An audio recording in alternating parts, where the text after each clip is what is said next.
Kanong offer sa kapatid mo at sa nanay mo? Sa'yo siguro mas malaki kasi you're in the Lucky South at the same time sa Whirlwind ka rin.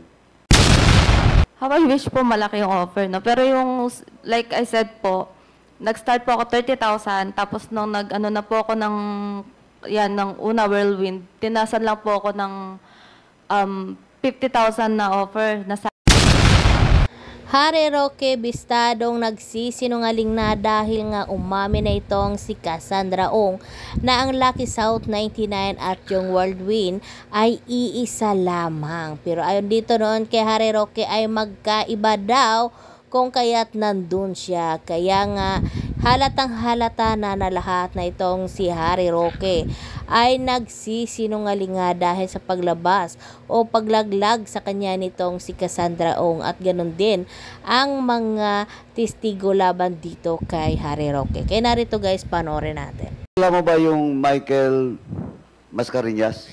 kapatid ko po. Brother? Younger brother? Yes po. Yung Josefina Mascareñas? Mother ko po. Mother mo? So why they're involved in Lucky South 999 and Whirlwind Corporation? Paulit. Bakit pumasok sila na involved sila sa Whirlwind at sa Lucky South? Because Michael Mascareñas, your brother, as you mentioned, nasa Lucky South 999. Yes po. Whirlwind naman yung nanay mo. Mm. Tapos ikaw, nasa Lucky South, at the same time, nasa Whirlwind Corporation. Mm.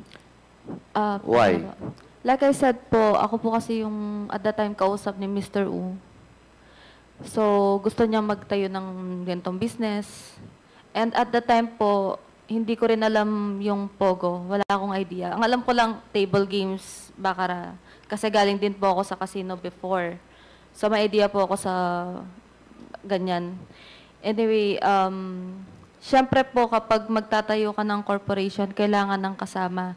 Then at the time, inoffer niya po ng parang commission or parang bonus, ganon. Pag nag-operate na po yung company. Pero wala po To cut you short. Hindi mo kasi sinasagot yung tanong ko, Ms. Mascareñas. Ang tanong ko po, bakit pumasok yung kapatid mo sa Lucky South 99 Ako at po saka ang yung nanay mo na sa Whirlwind? Inano ko po sila. Kinonvince na, tara, ganon, pangalan ko sa inyo to, ganyan, para mabuo na yung 5, para hindi na rin sasakit ang ulo ko. The same as in the case of De La Serna, doon sa Biancham, para mabuo lang yung korporasyon. Yes po. O magkanong offer sa kapatid mo at saka sa nanay mo? Sa'yo siguro mas malaki kasi you're in the Lucky South at the same time sa Whirlwind ka rin. How I wish po malaki yung offer, no? Pero yung, like I said po, nag-start po ako 30,000, tapos nung nag-ano na po ako ng, yan, ng una Whirlwind, tinasan lang po ako ng 50,000 na offer na salary after, I think, 18 days. Tapos, yung kapatid ko po, wala silang offer talaga since wala pa pong, wala pang operation. Then, para lang magsahod yung kapatid ko, kinuha ko po siya as parang staff sa admin, HR, nakasama ko. Magkano sahod niya? 15,000 or 20,000. Mother Nasa ganun po. Wala po. Okay. So, para mabuo lang yung korporasyon, ikaw at saka yung kapatid mo at saka nanay mo, pumasok sa Whirlwind at saka sa Lucky South. Tama? Yes po. Okay. Sinong kausap mo sa Lucky South? Mr. Wu po. Sa Whirlwind? Mr. Wu po. Siya Oh. lang naman po kausap ko. Mr. Chairman, now it is through the testimony of Stephanie Mascareñas, tama? Yes po. Malinaw po, Mr. Chairman, na yung Whirlwind at saka Lucky South ay isa.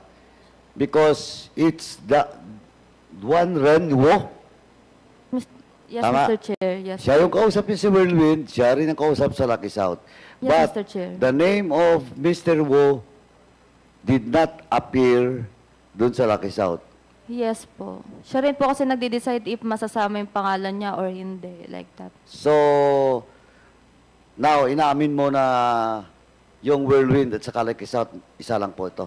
Like previous po, sinabi ko naman, isa lang po yung boss na kausap ko. Hindi, as a corporation, yung dalawa, isa lang to.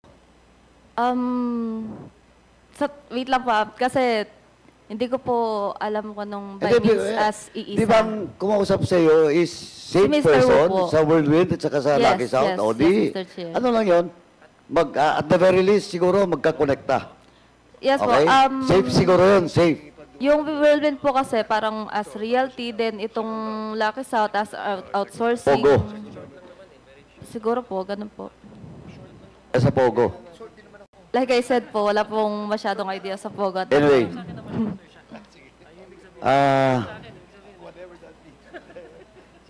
Nung nasa Lucky South ka at saka sa Whirlwind, nandun na rin ba si Miss Cassandra Ong? Yes po. Although hindi ko po sure kung anong month. Sorry? Hindi ko po sure anong month siya dumating kasi matagal na po yun. So, mas nauna ka? 2019. Po? Mas nauna ka kaysa kanya? Yes po, mas nauna po Okay. ako. Now, I have with me the two sublease agreement. Natandaan mo ba to? Yung dalawang sublease agreement between Whirlwind and Lucky South. Apo. Tandaan mo? Natandaan mo? I think po. Okay. Natandaan mo rin na twice ka pumirma.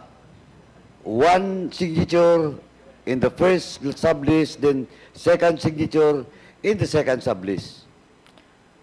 If notarized po siya sa law office ni Attorney Medina. Yeah, Attorney Medina is present. Attorney Medina, please take your seat.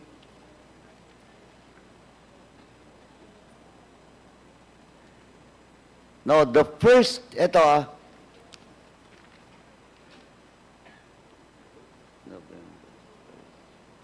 Okay, the first contract with me is dated November 5. Miss Macarinas, you signed for on behalf of Whirlwind. Tama? If it's what the paper says Yeah. po. Okay. And for on behalf of Lucky South, it is Cassandra Ong who signed. Hindi ko na po masyado maalala. Miss Cassandra Ong, do you confirm that you signed a sublease agreement representing Lucky South 999? If sa akin po yung perma, yes. Para confirmation lang po. Comsec, please. Mr. Chairman, we will show the document to, just for confirmation. Okay, page.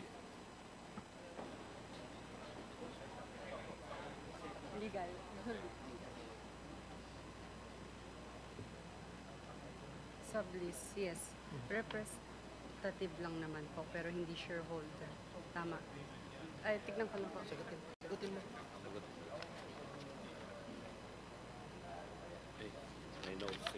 Hindi ko na po babasahin ngayon po. Yes po. Okay. Now, so, eto po, you signed for on behalf of Lucky South. Tama. Yes po. That was the first As- contract. Okay. Now, the second contract, Miss Mascareñas, na wala pong pangalan mo dito. Saan po? Sa Whirlwind po or Lucky South? Both. Baka wala na po ako that time.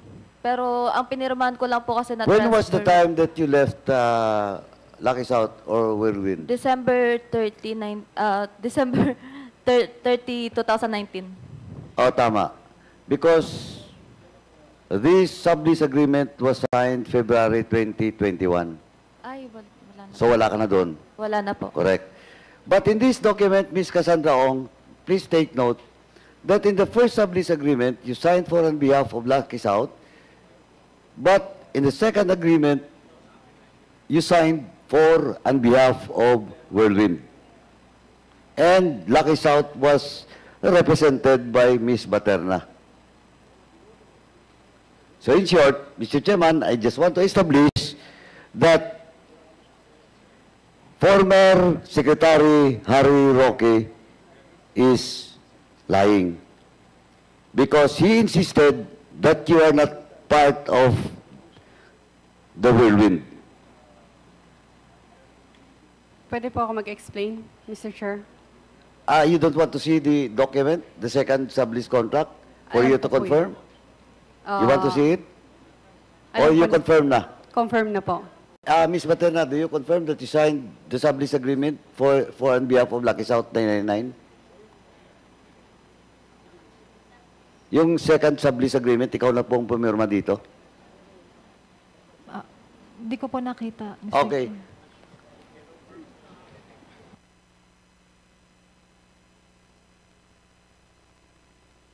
Mr. Chair, pwede po ako mag-explain regarding sa... At sandali po, ipa-confirm ko muna, Okay. then Pasensya na po. the chair will let you explain.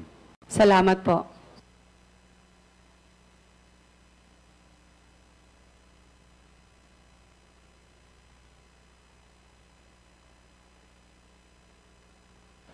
So, Ms. Materna, you confirm? Yes po, Mr. Chair. Okay. Now, Ms. Casiong, please. Pwede pa ulit po yung sinabi nyo kanina. Sorry. Pwede pa ulit po yung sinabi nyo kanina regarding kay... Ganito pa kasi, oh. Opo. The first sublease contract, you signed the sublease contract representing Lucky South 999. But in the second contract, you represent na the whirlwind. And the name of Mascareñas, dahil wala na nga siya doon, was signed by Baterna. Tama po yan, pero hindi po ako shareholder ng Lucky South. No, but you represent. Yes But you po. confirm. Yes. Di ba? What I'm saying is, ganito po, Miss Casiong, Miss Ong, kasi it only proved that Whirlwind and Lucky South is one and the same. Kasi po, dito sa first sublease, you signed for on behalf of the Lucky South 999. And then in the second sublease, you signed for on behalf of Whirlwind. Can Na I yun explain yung, sandali, na yun yung, just for the record, Mr. Chairman, and you check the minutes, that was the argument being insisted by former Secretary Harry Roque, that Baterna, that Casiong, wala sa Whirlwind. Yes, Casiong, do you want to explain? Yes po. So in short, Regarding the two company po, can I explain it po? go. Okay lang po.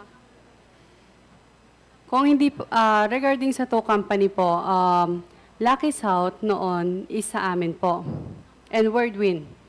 But nauna po i-registered ang Lucky South. Tapos sumunod ang Whirlwind po. Yung time na yun, So nauna yung Lucky South to be registered kaysa Whirlwind. yes po. But the contract, sublease contract, between the Cruz family, allegedly, the lease contract, but of course, the Cruz family denied that there is such thing as the lease contract, di ba? Kaya nga may kaso. Tama? Opo, regarding naman sa lease contract po, kapirmahan po namin o kakontrata po namin si Mr. Cruz. Yeah, yung tatay. Opo. I know. Now, but of course, may problema doon sa dokumento.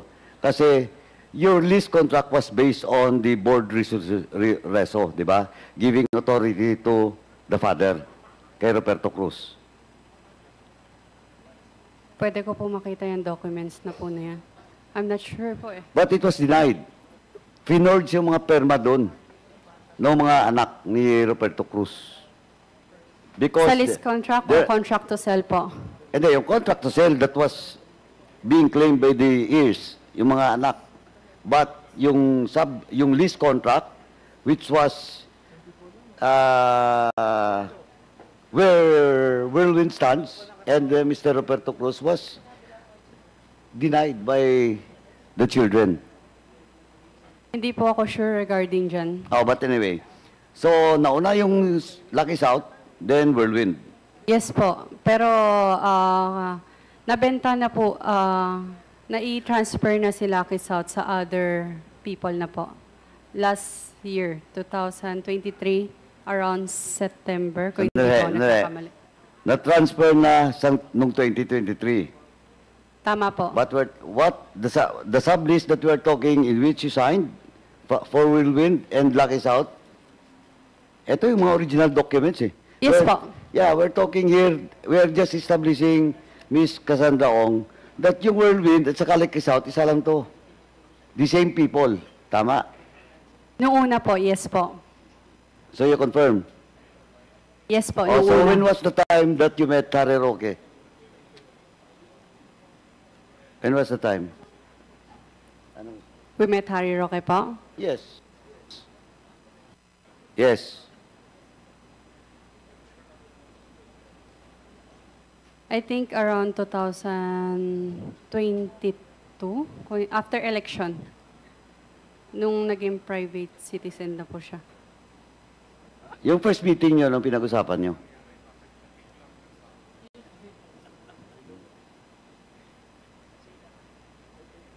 Hindi ko na po masyadong... Paano?